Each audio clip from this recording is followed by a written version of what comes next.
Vitória. Luma Nogueira de Andrade. Daniel. Caio Lemos. E eu sou estudante de Direito da Universidade Federal Rural de Semiárido. Eu faço letras com habilitação em Libras na UFESA. Terceiro semestre de Antropologia. A única professora, doutora, travesti concursada em uma universidade federal.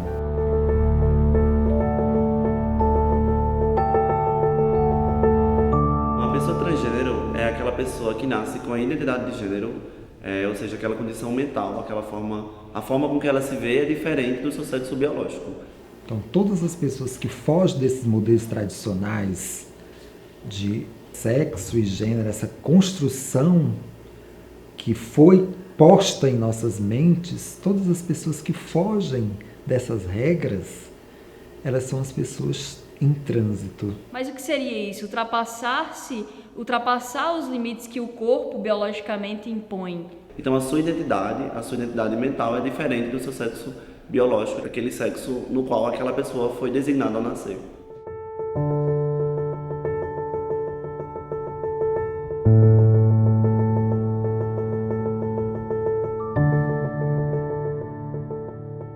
Luma surge exatamente no interior do estado do Ceará, né? Uma pessoa, filha de agricultores analfabetos, né? Que enfrentou todas as dificuldades da vida para poder ter acesso à escola, mas porque eu desejava ter a escola, porque eu via a escola como o único lugar que eu poderia conquistar um espaço melhor para a minha família.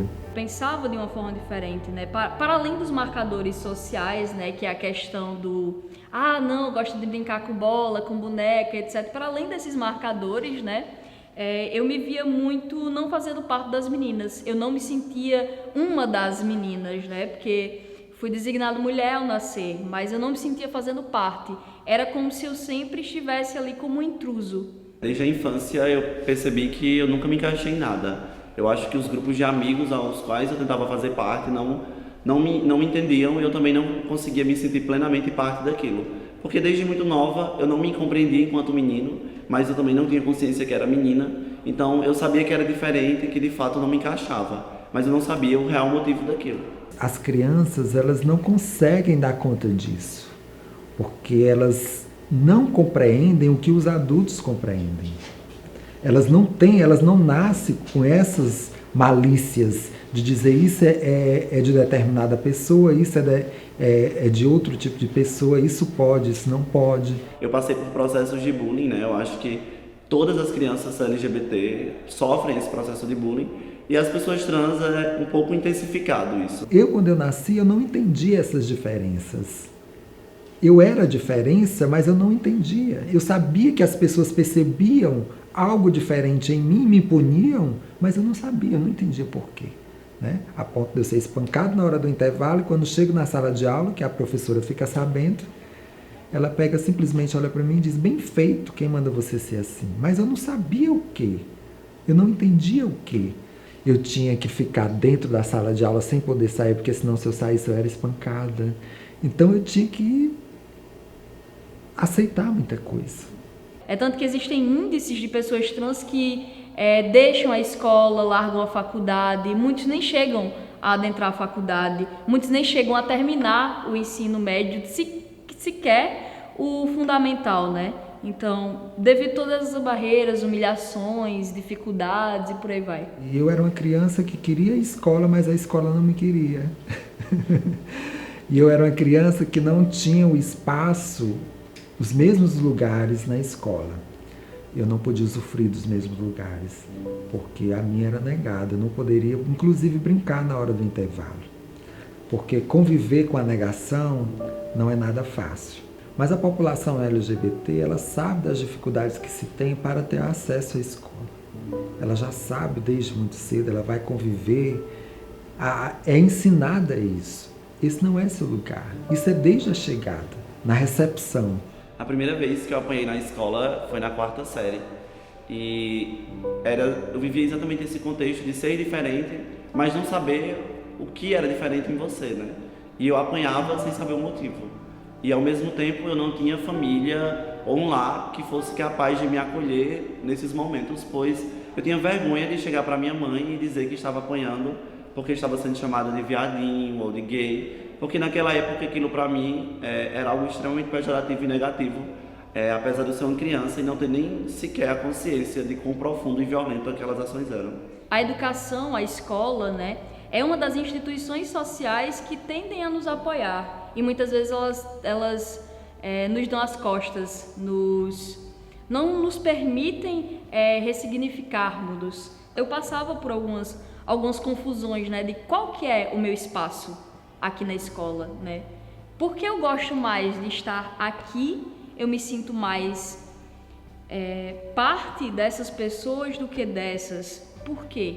E eu lembro que eu me perguntava isso ainda na infância, entendeu? Por que eu me sentia mais confortável se eu fosse me vendo como um menino do que como menina? Por quê?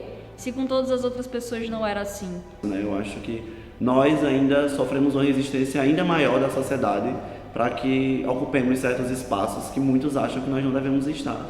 Então, esses espaços de violências, eles demonstram uma inteira negação da nossa presença lá. Então, acaba invisibilizando e inviabilizando a nossa presença. A partir do momento em que um espaço ele é mais violador do que construidor da sua dignidade enquanto ser humano, ele está negando a sua presença e ao mesmo tempo está lhe excluindo e lhe marginalizando. Mas aí eu não quero dizer que os professores eles não estão habilitados para trabalhar com essas questões. Eu não quero dizer que isso é culpa dos professores. Isso faz parte de um contexto da nossa cultura. As diversas pessoas nas diversas profissões tiveram uma formação familiar, inclusive escolar e universitária, dentro desses modelos tradicionais. E aí não há espaço para pensar um sujeito ou uma sujeita que não se enquadra nessas normas de gênero e sexualidades. E dentro dessa persistência, eu consigo chegar até a escola, resistir a todos esses processos de negação, a tentar compreender qual a relação que eu deveria ter nesse espaço para que eu me mantesse nele.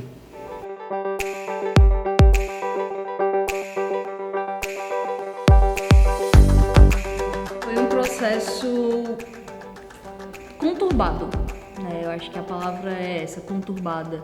Porque por mais que você se aceite, de certo modo, sempre vai ter aquele receio de nossa, mas o que é que a sociedade vai pensar?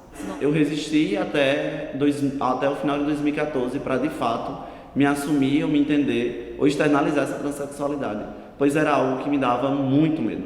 Eu tinha muito medo de ser trans, eu tinha muito medo de dizer a palavra eu sou Ana Vitória e eu sou uma mulher trans, pois eu sabia que essa frase ela acarretaria um ciclo de violências intermináveis. Isso, nesses processos, dentro de várias perguntas, né, de questionamentos que eu mesmo fazia, fui encontrando, né, essas respostas. Por que eu sempre me senti desconfortável com o meu corpo?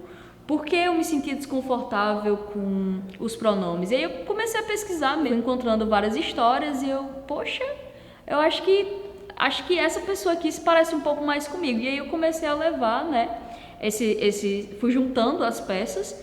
A partir disso eu fui me entendendo, me encontrando, né? De fato, eu acho que eu pertenço realmente a esse lugar, né? E fui me identificando com a trans, fui me afirmando mais ainda trans. Meus amigos gays nunca tinham conhecido uma pessoa trans. Então, quando eu me assumi mulher trans, foi um choque no meio dos meus amigos gays. Eles achavam que eu estava ficando louca, eles achavam que era coisa da minha cabeça, eles achavam que era exagero, e eles não conseguiram entender essa subjetividade minha enquanto ser humano, enquanto mulher. Então, no primeiro momento foi muito difícil, pois as pessoas que eu acreditava que estariam ao meu lado não estiveram. Acho que o me entender trans foi um processo bem gradual, né?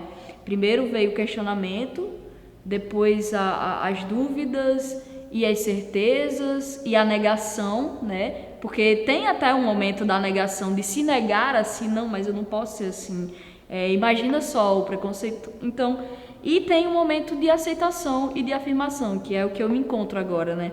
Existe a transição social, que são processos relacionados com a sociedade, que é a questão muito do uso do nome social.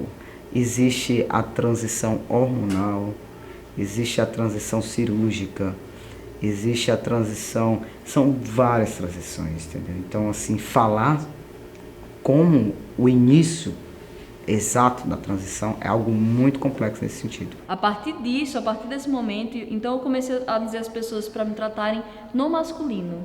Eu chegava e dizia, eu sou trans, me trato por tal pronome, que é o pronome masculino, e meu nome é Dani. Porque esse processo transitório, de transição, ele não é um processo em que você define em um só momento. É o que normalmente as pessoas vão enxergar dessa forma, porque as pessoas vão muito pelo exótico. Aquilo que é o diferente. O exótico salta aos olhos, como fala Ruth Benedict. Mas a transição, ela acontece muito antes que qualquer ato exótico, assim, diferente, ou que a gente chama de externalizador, processo transexualizador, seja o que for. A transição são várias etapas. Nós não somos, nós estamos em constante processo de transformação. Os nomes nos dão significados que tentam nos enjaular. Essa é a questão. Nós precisamos nos comunicar. E a língua é uma forma que nós encontramos para isso. Mas é importante a gente perceber que essa linguagem, ela não dá conta de nossa complexidade. Isso é que é o que a gente tem que entender. Porque às vezes a gente pega e diz assim, mas o que é um travesti? O que é um gay? O que é uma lésbica? São nomes. E aí o termo travesti era o termo que existia para nomear essas sujeitas na minha época. E eu vi, não, eu me identifico com essa sujeita. Essa sujeita que nasceu com um determinado órgão e que tem um comportamento que não é o esperado. Então eu passo a me identificar com aquele sujeito, com aquela sujeita em si. E aí eu me posiciono dessa forma.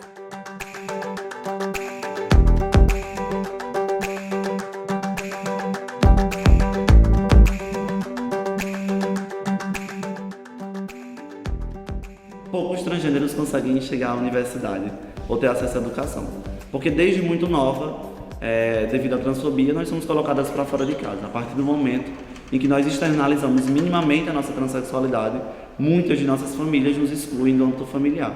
E a partir disso, a escola também se torna um espaço de negação. É um espaço em que o seu nome social é negado, é um espaço em que o seu uso do banheiro é negado, é um espaço em que muitas de nós sofremos bullying, violência física, violência verbal, violência simbólica.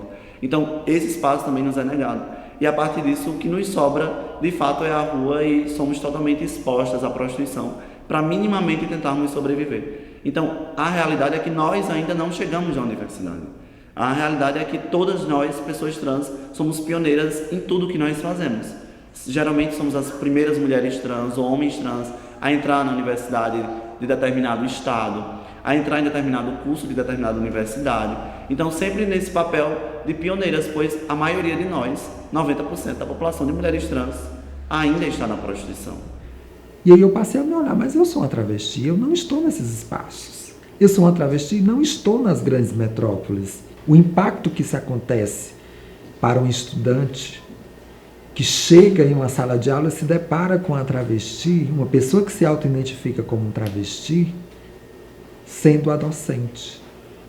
Então, tive vários impactos, até porque nós aqui trabalhamos com pessoas que advêm de vários países.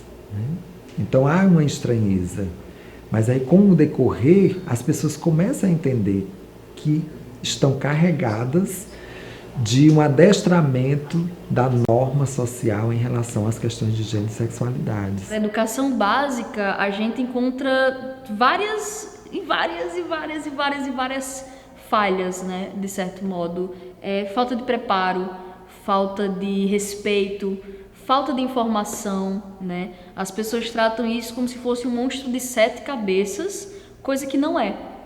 É uma coisa muito simples. E eu acho que se algumas informações chegassem à escola básica, a gente já não teria tantos problemas. E aí o desafio maior é esse, né? Criarmos, né, ferramentas dentro da pedagogia em que possa desconstruir esse modelo de educação em que é totalmente prioriza unicamente um só campo, uma só pessoa e tudo mais nesse sentido, mas que ela se torne plural. Quando eu cheguei na UFESA e me assumi mulher trans, foi um choque para as pessoas. Primeiro porque aquelas pessoas elas não estavam acostumadas com sujeitos que nem eu estarem ocupando espaços como a universidade. E o que eu via na cara daquelas pessoas era de total espanto e ao mesmo tempo curiosidade, pois queriam entender um pouco mais do que se passava comigo enquanto pessoa, enquanto mulher trans, desde o banheiro, desde o uso do nome social. E todas essas novas pautas, elas acabaram entrando para dentro da minha sala de aula. Todos esses questionamentos foram para dentro da minha sala de aula. Como eu devo me referir à Ana Vitória? Qual banheiro Ana Vitória vai usar? É engraçado falar assim da questão do banheiro, porque até o direito de ir fazer xixi é negado, tá entendendo? Tipo, uma coisa básica, que é justamente, vou falar como homem trans. Se eu for ao banheiro feminino, eu vou me sentir extremamente constrangido, porque não é o gênero que me foi designado. As mulheres que ali estão, talvez também não se sintam tão confortáveis. Se eu for ao banheiro masculino, talvez eu saia de lá espancado, estuprado e por aí vai, sabe? Então, são medos constantes que passam pela nossa cabeça. Medo de sair, ir assistir uma aula, talvez não voltar, né? Talvez voltar, mas voltar violentado, voltar não só pela violência física, mas também pela psicológica.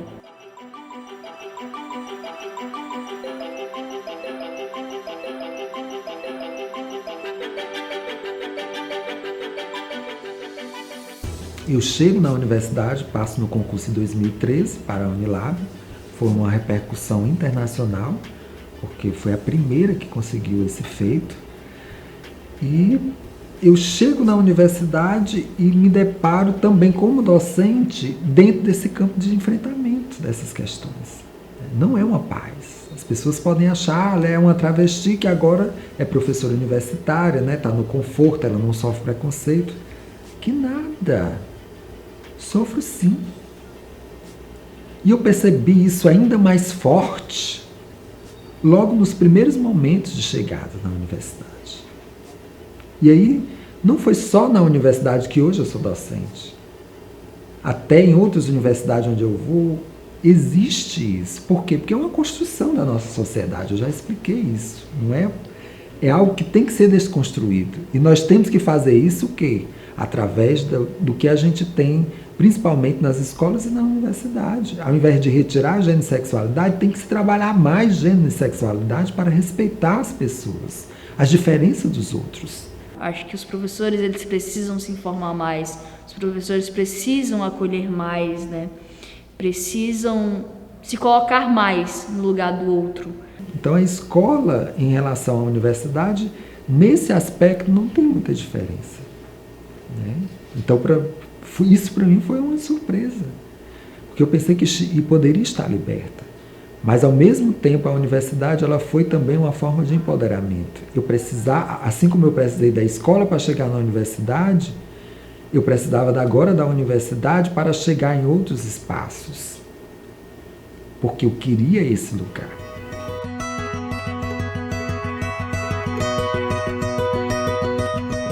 Não é um objetivo nosso apenas chegar na universidade ou chegar à educação, mas permanecer na universidade, permanecer na educação é outro desafio muito difícil. Eu acho que enquanto nós não tivermos a maturidade, a honestidade intelectual e tivermos a sensibilidade de debater gênero nas escolas, a gente nunca vai conseguir construir uma educação que esteja preparada para receber não só os transgêneros, mas toda a subjetividade humana. Às vezes os professores tratam alunos trans como se não fossem nada, sabe? Como se não fossem um humano assim como ele, sabe? Da mesma espécie. Então eu me pergunto até onde a humanidade vai chegar com isso, sabe? Uma das violências mais forte que nós, pessoas trans, sofremos é exatamente esse processo de desumanização, de coisificação. E a partir do momento em que a sociedade ela olha para você como menos humano, a violência que nós sofremos, além de ser agravada, ela ocorre com maior facilidade. Porque para destruir um objeto ou uma coisa, quando você desumaniza um ser humano, você consegue violá-lo de forma muito mais tranquila, né? O Brasil, ele é o país que menos acolhe travestis e transexuais do mundo. Né? Menos acolhe pessoas LGBTs de forma geral. Né? Acolhe até menos do que países em que ser LGBT é um crime. Né? mata até mais do que países que ser LGBT é considerado um crime. O índice de violência ele é tão alarmante que a nossa expectativa de vida é de apenas 35 anos, a educação é um sonho ainda utópico, que muitas de nós temos conseguido quebrar essa barreira da transfobia, mas ainda a passos lentos. Quando eu chegava, por exemplo, no restaurante universitário, as pessoas elas me encaravam, elas saíam de dentro da sala, elas se levantavam na mesa para olhar para mim, e era aquele olhar de fato de escárnio, aquele olhar de nojo, aquele olhar de menosprezo. E aqueles olhares eles faziam com que toda aquela tentativa de expressão da minha subjetividade ele fosse no mínimo anulado, pois eu me sentia um lixo. Aquilo que minimamente me dava felicidade, ao mesmo tempo eu tinha que pagar um preço muito alto por aquilo, e ainda pago um preço muito alto. Eu mesmo já sofri dentro de universidades relacionado com essa questão da minha presença afetar determinadas pessoas dentro da universidade, entendeu? Somente a minha presença. Quais são essas dificuldades? O que é estar na rua e o que é estar dentro da universidade? O que é estar dentro de um posto de saúde? O que é estar dentro de casa? Entendeu? Porque essas violências, elas estão em todos os âmbitos e elas tomam proporções diferentes, entendeu? A violência que eu sofri aqui dentro da universidade, de um determinado professor pedir para que me retirem da sala de aula, porque a minha simples presença afetava. Eu não sofri nenhuma agressão física nesse sentido, entendeu? É diferente da violência que a Dandara sofreu, sim, nos aspectos, mas são violências. São violências que levam à morte. As questões como decisivas e importantes para trazer para o debate, mas esse olhar ele é deixado de lado, ele é posto para não vir à tona essas transformações e essas mudanças que são necessárias para garantir a cidadania dessas sujeitas e esses sujeitos que estão chegando na universidade estão exigindo respeito. Consigo ser aprovada no mestrado, posteriormente no doutorado em educação na Universidade Federal do Ceará. E as batalhas continuando dentro dos espaços de trabalho, as resistências por parte, inclusive, de colegas professores, trazer para os cursos essas temáticas, disciplinas que venham tratar não como optativa, mas como obrigatórias, porque nós temos que ter médicos, advogados, das diversas professores, das diversas profissões, pessoas que saibam lidar com as diferenças, que saibam respeitar as diferenças. O que nós temos feito? Formado exímios médicos, exímios advogados, exímios professores, mas péssimas pessoas em relações interpessoais, porque elas não conseguem entender o outro como ser diferente.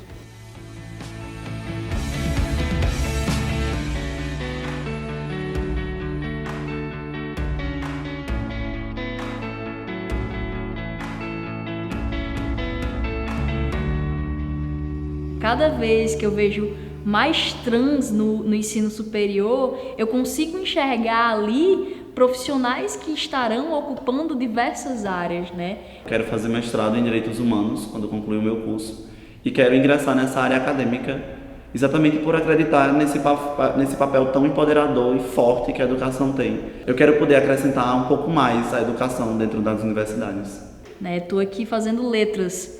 Então eu sairei daqui também não só com um diploma na minha mão, não só com cumpri aqui minha tarefa na educação, não. Eu vou sair da educação e volto para a educação, porque eu vou voltar para a sala de aula. Então o tempo todo a gente está produzindo dentro daquilo que a gente faz transformações. Então o meu objetivo é exatamente fazer isso, fazer com que os profissionais que estão sendo formados, futuros profissionais que irão atuar na sociedade, consigam perceber as pessoas a partir da interação com elas. Pode-se dizer que é um grande potencial ter pessoas trans dentro da educação formadas, formando, doutores, doutoras, entende?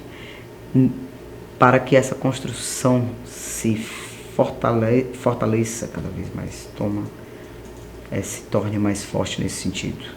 pessoas perceberem que a gente não está mais ali naquela margem que nos colocaram, mas sim estamos ocupando lugares de respeito, né, dito socialmente.